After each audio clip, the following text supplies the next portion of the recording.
So aches and pains are really common symptoms in the menopause and the perimenopause. The problem is there can be many different kinds of pain in different areas of the body, and we can experience these at different times in the perimenopause and menopause to different degrees and different frequencies. And sometimes aches and pains can come and go. So it's one of these group of symptoms that can be quite difficult to manage, but also you never know when they're going to appear. So I thought today I would look at the more common pains and aches that you may be likely to experience and what you can do to help yourself.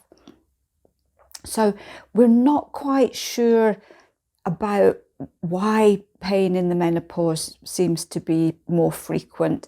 We're not fully sort of understanding the mechanism, if you like, but it seems to be that falling estrogen, there is a link between falling estrogen, pain perception, so that's how we see pain, how pain happens itself, and inflammation. So there's a combination of things that can happen. Things can happen, say, to the joint, so you feel pain more, but if your pain perception increases, you're going to feel more pain with less intensity. So it can be quite a mixture of things that are going on. So number one is joint pain. And when I first started looking into the menopause and the symptoms, this seemed to be such a surprising one. I'd never heard of it, but it seems to be very, very common. And very often, especially in the perimenopause, you get achy joints, you go to the doctor, they can't find anything wrong. So just be aware of this one, especially in the perimenopause, that the aches and pains that you're feeling in the joints may be more to do with the hormonal changes that are going on. So we know, again, if hormones are decreasing, inflammation may increase in the joints, and it can be anywhere. So you can have one single finger starting to annoy you, or you can find that you basically ache in every single joint. What happens as well, we have something called ligaments, and ligaments they're almost like flexible ropes in a way that join bone to bone. So you would have lots of ligaments in your knees and your wrists. In fact, any mobile joint, there will be ligaments connecting one bone to the other. Problem we know here is that when hormonal changes go on, these ligaments can tighten. So all that means is that the range of movement in your joints, you can't get the joints to move as far. So your joints become creaky, they become sore, they pull the joints together. So the joints may rub together. That's going to cause inflammation, and that's going to cause pain. Dehydration can do this as well. So it can be a combination of both hormonal changes and dehydration going on. And this kind of stiffness and pain, especially if you get it first thing in the morning, that's very often a good indication that it's the ligaments that are the issue, because once you start to move everything, they ease off and the pain and the discomfort disappears. So to help this one, especially if it's first thing in the morning, then small shot glass of water before you go to bed at night, loads of water during the day, really, really important. You can look at fish oils. If your joints are a bit creaky, then fish oils are great at lubricating the joints. If you're vegetarian or vegan, you can go with flaxseed oil, and movement as well. Even if you feel a little bit of discomfort, keeping the joints moving is going to stop them really, really stiffening up. Second one is muscle pain. And again, this is a really common one. A lot of you say that, sometimes it feels first thing in the morning as if you've run a marathon the day before and you're literally so sore you can't move. What can happen here is we've got these connections between the muscle and the bone, and these are called tendons. So they're a bit like ligaments, but these are attaching bone to the muscle.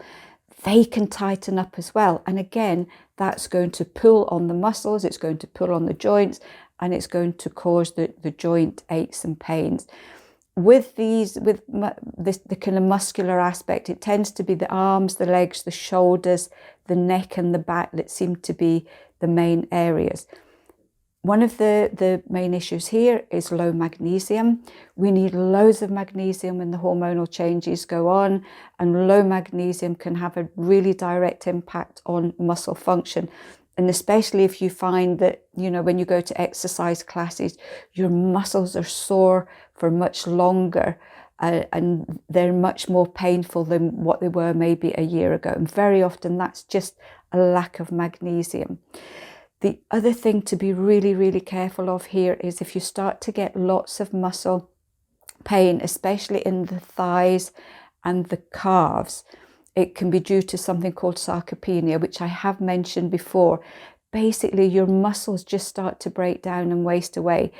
This can be quite serious because obviously that's going to affect the way you walk. It's going to affect your fitness. It's going to affect your mobility. So if you're experiencing a lot of muscle pain and these little tips don't help, please get this one checked out by the doctor.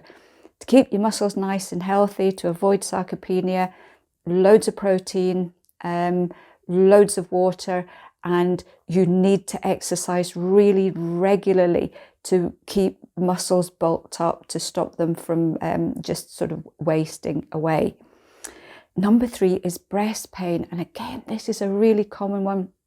It often happens just with general PMS before you've got to the perimenopause and the menopause.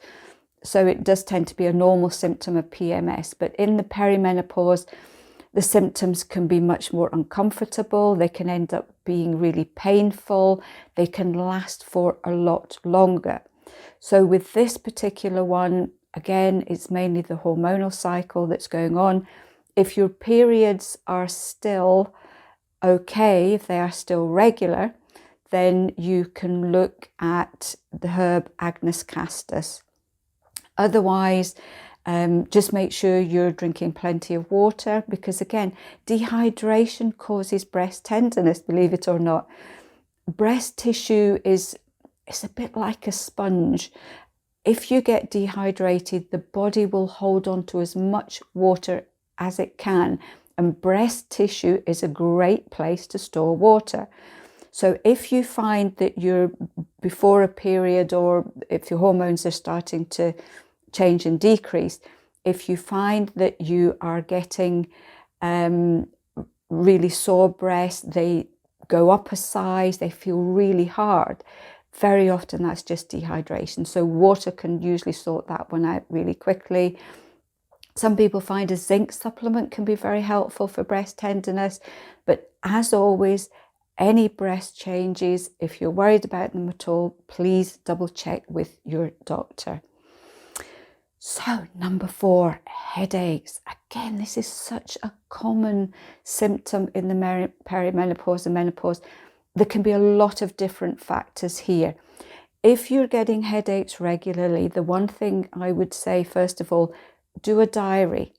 Figure out when you're getting the headaches and what's going on. It could be just due to dehydration. It could be due to that cup of coffee you had an hour ago.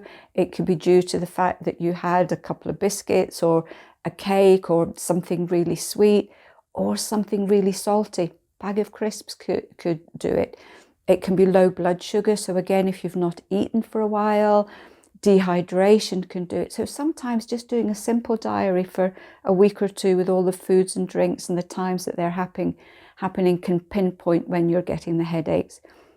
If the headaches do continue though, if you're getting to the point where you are relying on painkillers, please get this checked out by your doctor.